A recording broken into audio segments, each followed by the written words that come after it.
Now for the show that's truly too hot to handle. It's The Melting Pat, and it starts right now.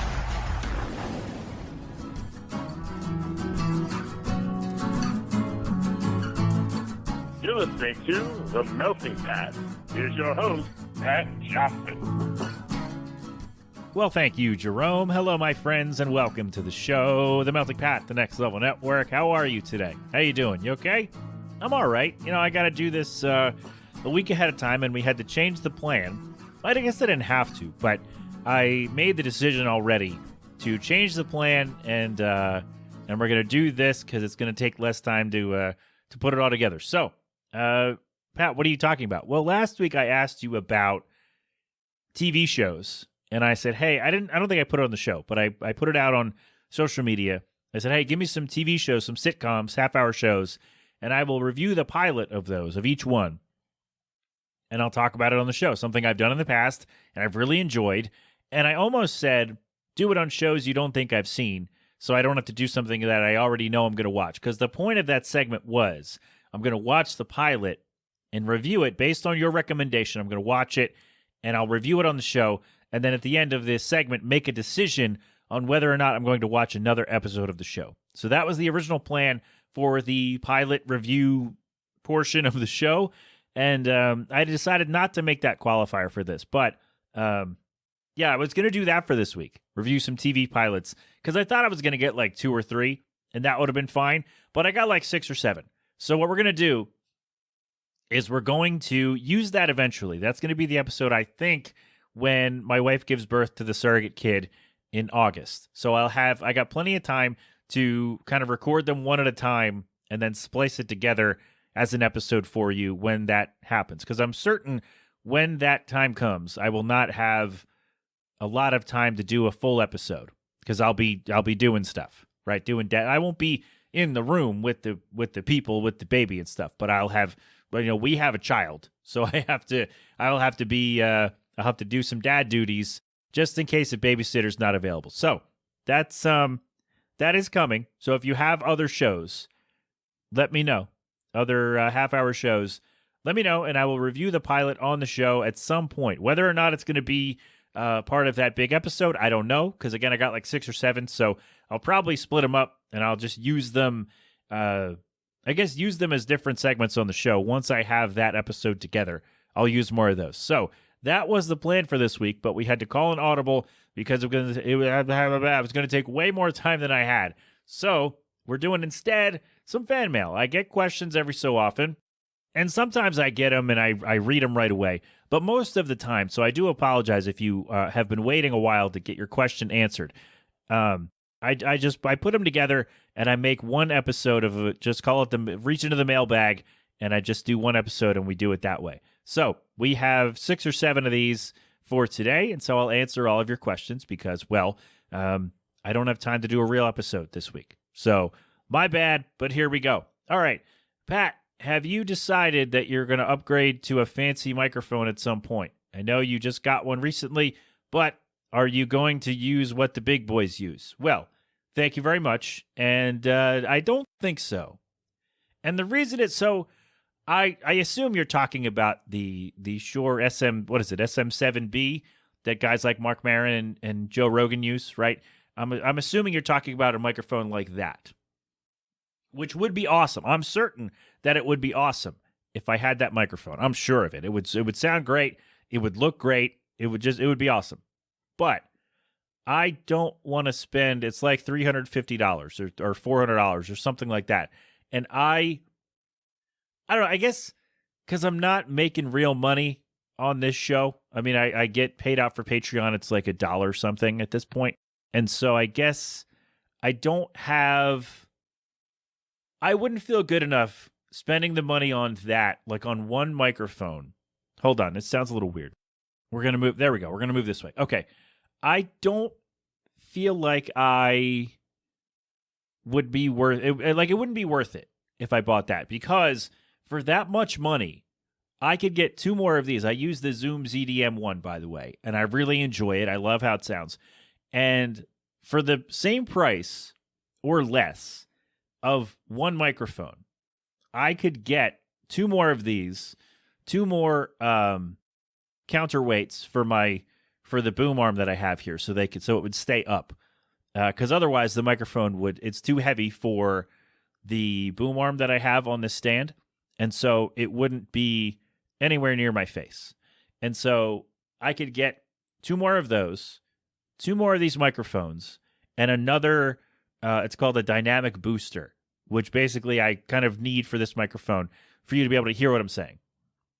And so for the same price or less, I could outfit my entire studio. Like I could get 2 more, like have enough equipment to have at least 2 more people on the show using the same microphone and stuff that I'm using right now. Because this microphone, I got it for like $50, but I think it's regularly 60 or 70 or something like that. So I could get 2 of those, right? And that's what, 140, let's say. Counterweight's 18. So buy 2 more of those. That's 36 and 140 is 176.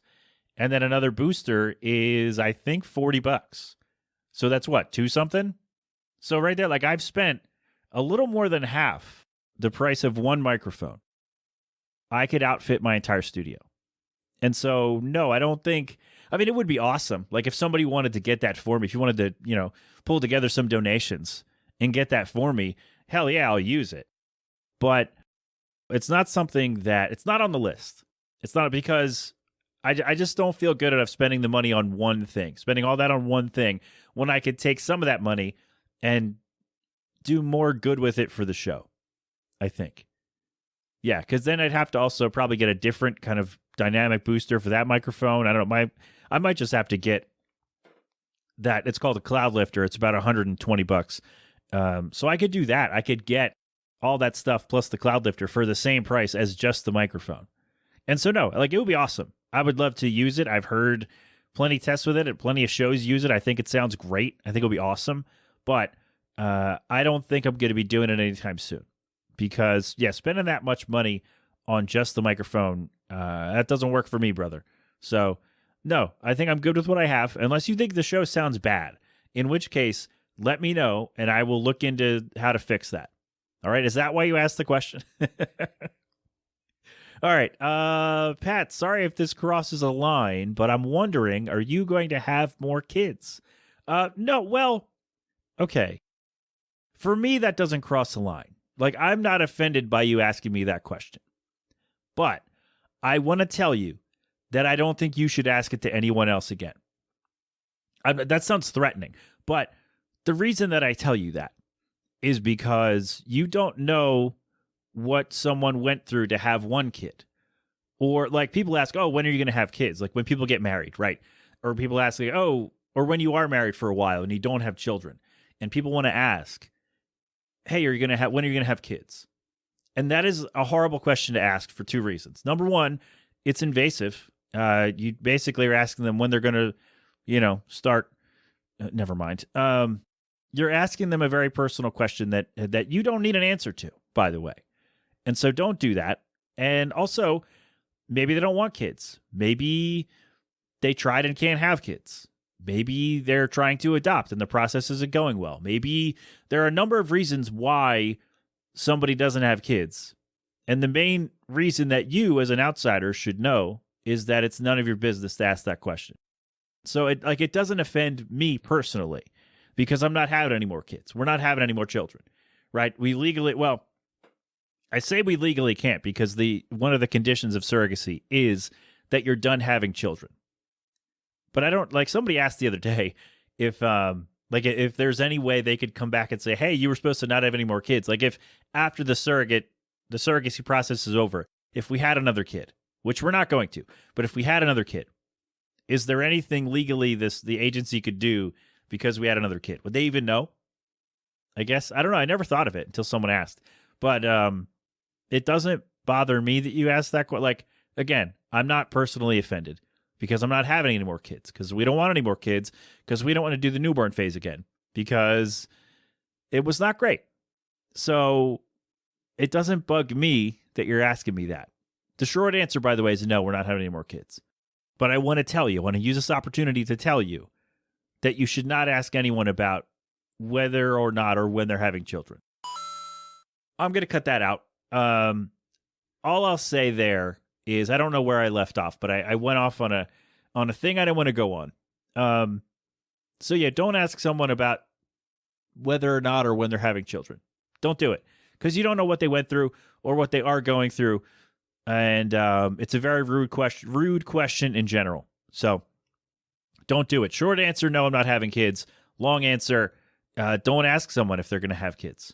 Don't do it. Don't do it. All right, can we mix it up here? We should have probably put that somewhere else in the thing. Anyway, no, thank you for the question because I wanted to use that as an opportunity to educate anyone who might still think that asking someone about having children is okay, and it's not.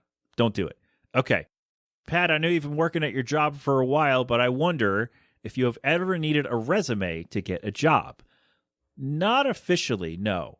So I graduated from college in 2010. And so a lot of my job applications were online.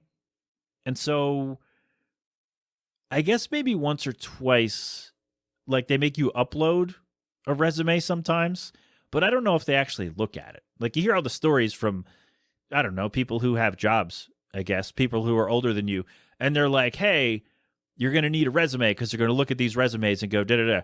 I'm not even sure they do that.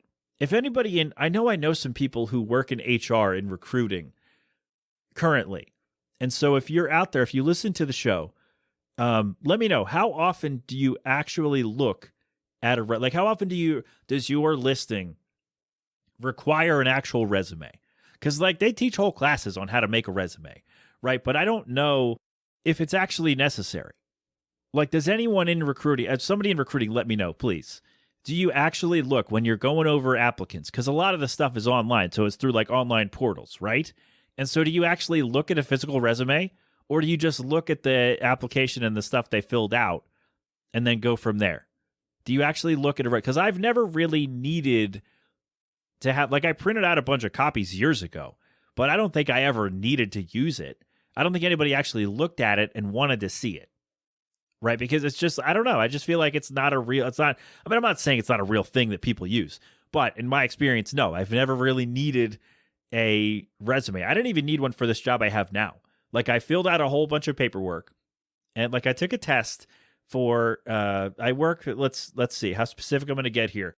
What I'll say is I work for an agency where I had to go take a test to qualify to, I don't know, for the next round. And then they gave me a bunch of paperwork and they said, all right, fill all this out, verify all this information, and then we're good to go. And that was it. I didn't need an actual resume, and I have a pretty decent job. So, no, I've never needed one. I made one. I made several, but I've never actually needed to use it, and hopefully I won't have to use it again because this job should take me to the old times, to the retirement times. So, there you go. Thank you. Good question, though. I like that. I haven't. But if you do, I'm not the guy to ask on what a good one looks like. I'm sorry. Okay. Sorry to let you down there. Pat, I'm just wondering. I know you put out a record, and I do enjoy it. Oh, damn! Thank you. Wow. I'm just wondering why you didn't do more promotion for it. Well, okay. I'm gonna kind of leave a lot of this and point you to episode 329 of this show. It's called Into the Attic or Out of the... What did I call it? Hold on. What the hell is that episode called? I made the thing. I should probably know. Anyway, Bump and I did an episode of this show talking all about the project. I think it's episode 329 of the show. And we talked all about that. So basically, why I didn't promote it, because I was kind of done with it. And I don't mean that in a bad way. Like, I just mean this project lasted for so long. Like, we started it when we were teenagers, and when we put it out in our 30s. Well, I mean, you know what I mean. It came out when we were in our 30s. And so I was kind of done talking about it. Like, the only promotion I really wanted to do was to do an episode with Bump and Mark on the show, but we couldn't get Mark because I'm an idiot. That's all I really wanted to do, because I wasn't filling out another like about the band bio, and I wasn't going to do a whole thing because I'm just like, all right. At that point, I was just done. because the point was not to get 1 million downloads or whatever. Like, that would be great if more people listen to it and I'll share it. I share it all the time. But if the whole idea was not to take over the world with our music, and it wasn't to, go on a tour and make a bunch of money. The idea was just to get it done.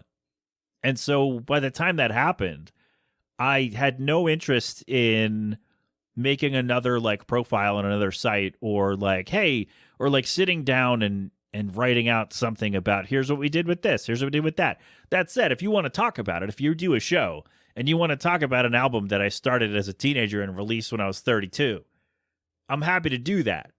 But as far as doing a real promotional run and I didn't have any money also. That's the other thing. Doing all that stuff, the only thing I would have done, and I thought about this, was my friend Hope Vista, who ran 25/8 PR. The only thing would have been doing that. But then I sat down, I was like, well, I have no budget, and I had no desire to do another bio about the band. And then, when the second part came out, so when it was officially done, my son was 2 weeks old. And so I just decided, you know what? Here it is. The idea was not to, blow it up and do all these things. The idea was just that it's finally done, and I'm really happy with how it came out. And so it's not like I don't know. I just didn't, I had no interest in kind of going on a press junket kind of thing to go promote this album that I'd been working on since I was 19 years old. And I just didn't want to do it. And then, like I said, by the time the second part came out, so when the actual full project was finished, my son was an infant, and I didn't have time to do that anyway. And so, yeah, it wasn't something I wanted to do. And I guess that's why I'm not a career musician, because talking about my music is actually one of the worst things. No, but that said, if you do a show and you're like, hey, I want to talk about this, by all means, I'll do it as best I can. When we can find some time, I'll do it. But I had no interest in doing a widespread kind of look at me, listen to me talk about this and listen to these songs, because I was just kind of done, and the whole process was done, and that was the goal. The goal was to get it done, and it got done, and that was it. I hope I answered your question. I really hope that somewhere in there you got an answer. All right, we got two more. One of them, I don't know how to answer this, but we're going to try. And the other one I'm actually going to pose to you. That's going to be the last one. And then we'll pose it to you at some point to get your answers as well. But, Pat, I'm going to throw one at you. You can ignore this if you'd like, but I'm curious. What are your thoughts on throuples? Well, I'm going to answer it.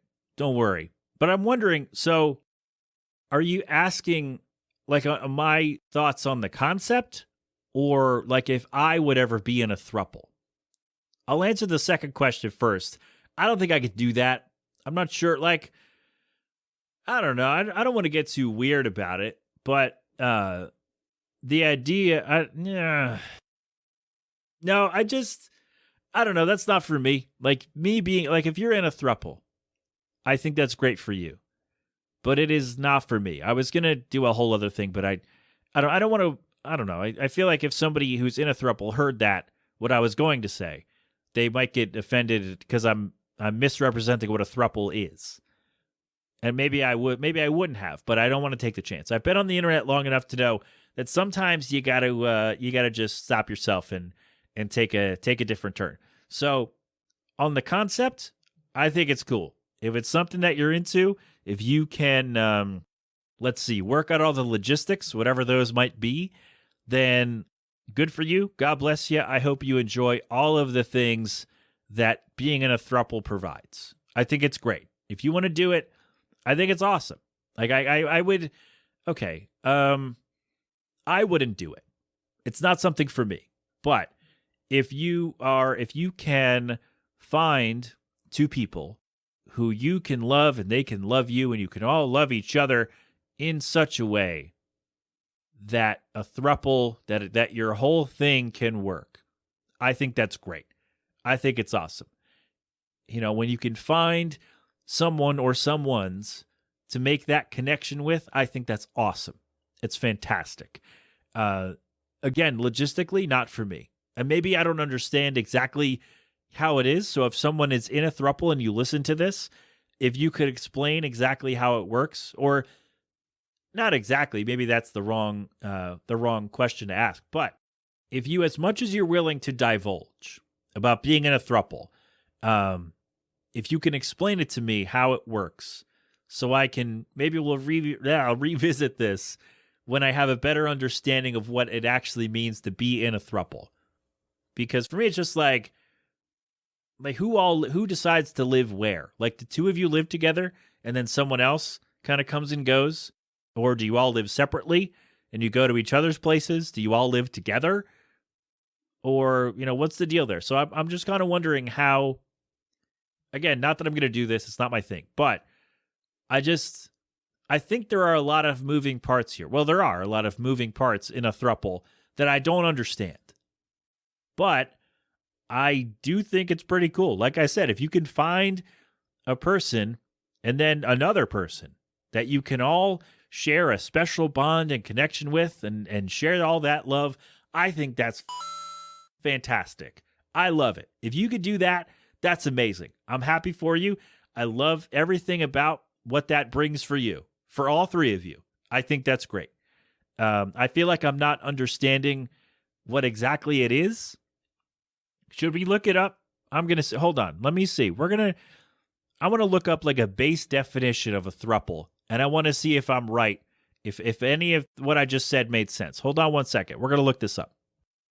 All right, so a quick search says a throuple is a romantic relationship between three people in which every person is intimately linked with the other two. Yeah, that makes sense. But I'm just wondering, like, do you all live together? Is that how it works?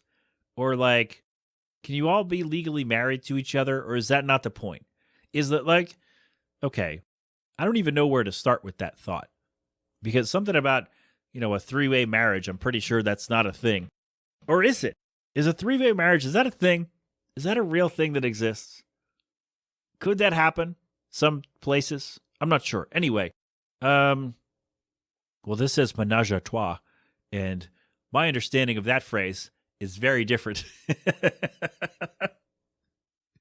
But it says, let's see, three people, romantic or sexual relations with each other and often dwelling together, typically a traditional marriage between a man and a woman along with another individual. Okay, so, that now I have another question.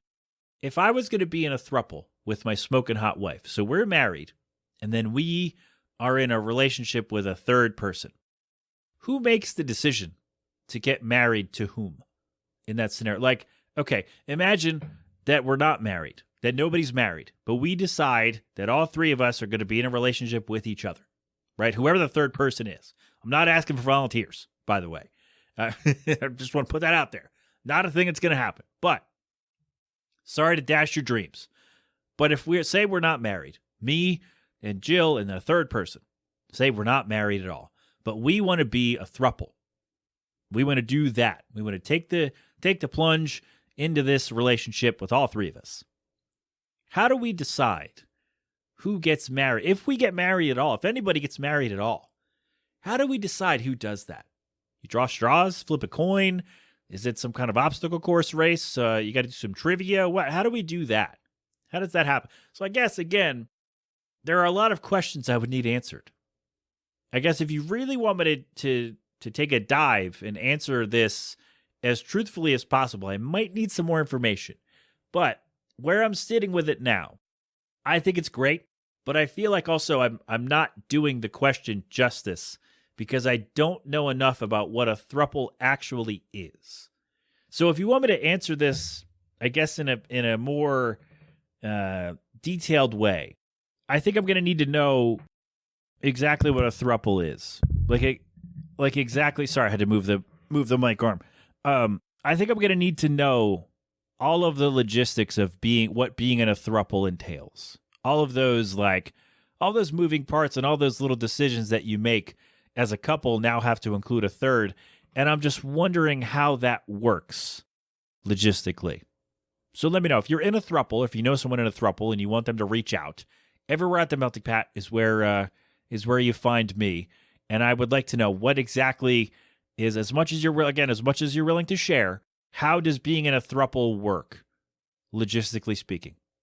Can we do that? Okay, but to answer your question, and again, short answer, I think it's great. If you can make that happen, make it work for all of you, I think it's fantastic, and I love you for it. Good for you. I love that you found all that love with all three people. So there you go. All right, one more for you today, and I'm actually going to make this a question for the show at some point in the future. I don't know when. I guess when I have time to actually answer the questions. I don't know what's going on with my voice today. I'm taking off my headphones. Okay, there we go. Is that better? I feel like we need... Hold on. Okay, I'm going to let you know what I just did. So I had a pop filter on this boom arm, and for whatever reason, I guess I wasn't paying attention when I tried to unscrew it, and I made it worse, and it's crooked, so it's stuck here. So what I used to do in the studio here was I had a piece of acoustic foam above my head, and I feel like that worked to cut down on some reverb. And so what I did instead was just move it's a little gooseneck arm on the pop filter. So I just moved it to above my head, and I'm hoping that helps out. I don't know, it's not exactly above my head because it's screwed on in a weird place, and I can't get it off. But that's what I just did. You heard a coin instead of all the moving around. But anyway, my final question for today, and I'll use this for a show question when I have time to get some answers. Someone said, "Hey, Pat, just curious, what is your diner order?" I love this. Thank you for this question. And I actually have 3 answers for it.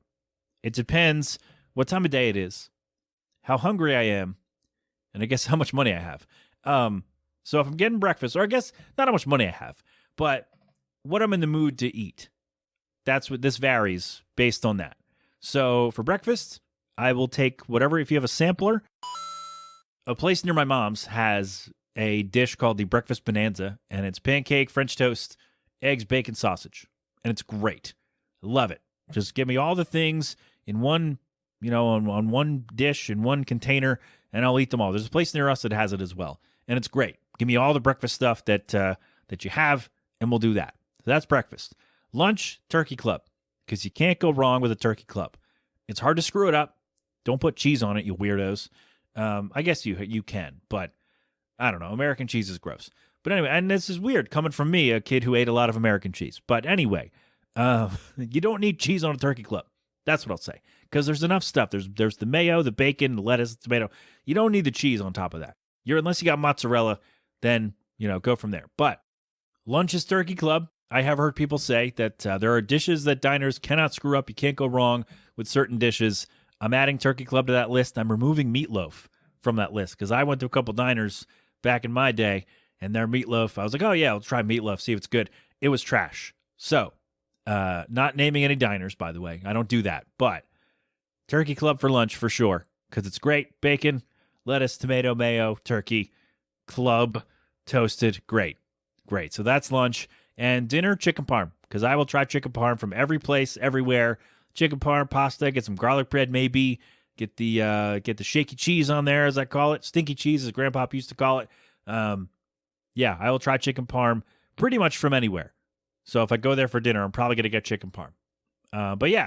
So breakfast sampler, pretty much, if you want to. It has different names everywhere, but breakfast sampler, turkey club, chicken parm. Those are my 3. Depending on when I go, what I'm hungry for, what I'm in the mood for, those are my 3 main diner orders that I'll get. Unless the place has a specialty, then I'll try that. But generally speaking, I will get one of those 3 things at a diner, and I will undoubtedly enjoy myself, no matter what I get. Because those dishes are really, I hate to say they're hard to screw up, because that's kind of insulting, right? But you can't really go make a wrong choice. If you go for if you like all those things that I just mentioned, you can't really make a wrong choice with any of those. Although, somebody did say that about meatloaf for me, and I like meatloaf generally, and I don't know, it didn't work out a couple times. But anyway, there you go. That's my diner order. Breakfast sampler, turkey club, chicken parm, depending on the time of day, and how hungry I am. That's it right there. All right, so I want to know yours. I would like to know, what is your diner orders? I shift in the chair, making noise. What's your diner order? What do you like to order at the diner? Is it one thing across the board, no matter when you go? Or do you have, like I do, some different choices based on when you go, based on what you're hungry for? Let me know. All right. What is your diner order? We'll make that an official question of the show soon. But if you listen to this and you have an idea, you have an answer or two or three, let me know and I'll make a note of it and we'll come back to it when we do that question for the show. All right. So there you go. That's all. That is it for today. My thanks to everybody for your questions. Sorry they took so long. Again, I like to kind of gather them up and put them out as one episode. So that's what we did today. Sorry if this sound was a little weird. I'm trying. I don't know. I feel like every time I move around in the room, it sounds worse. So you know what I should do is I should find a way to make like an awning over my head to put the foam above my head because it didn't stick to the ceiling. It fell down. So I wonder if that could work or if I could just maneuver this pop filter over my head or over the microphone or something. All right, whatever I just did, I don't think that worked. But there we go. We're going to go. My thanks. Again, thanks for the questions. Sorry that took so long. Have a great day, everybody. Oh, gosh, this has been an 8-Boiler production. Until next time, my friends, have fun, be safe, thank a veteran, wear your mask, wash your hands, get vaccinated and boosted when you can. And, of course, don't do anything I wouldn't do. G-Love and Special Sauce with cold beverage. They're going to play us out as they always do. Philadelphonic.com for more from them. And that, my friends, is our show. TheMeltingPat.com for all of my stuff. Sign up for the Patreon, $1 or $3 a month, and then get some bonuses and get the show early and all that stuff. All right? All right. Thank you. Next week, we should have a regular show. I will tell you about us going to Thrice. We'll do that next week because I was going to put it like shoehorn it into this show, but then if I've been here long enough because that was when I was doing a different show. Anyway, that's all. We'll talk about Thrice next week, the Thrice show, and other things next week. So thank you for being here. Thank you for your patience. Thanks to Maggie for watching the boy. I don't know if Maggie listens all the time, but anyway, there we go. I love you all. We're going to go. We got all the things. We're out of it. I got to go do a thing. Okay. Bye. I love you. I love you so much. You're so great.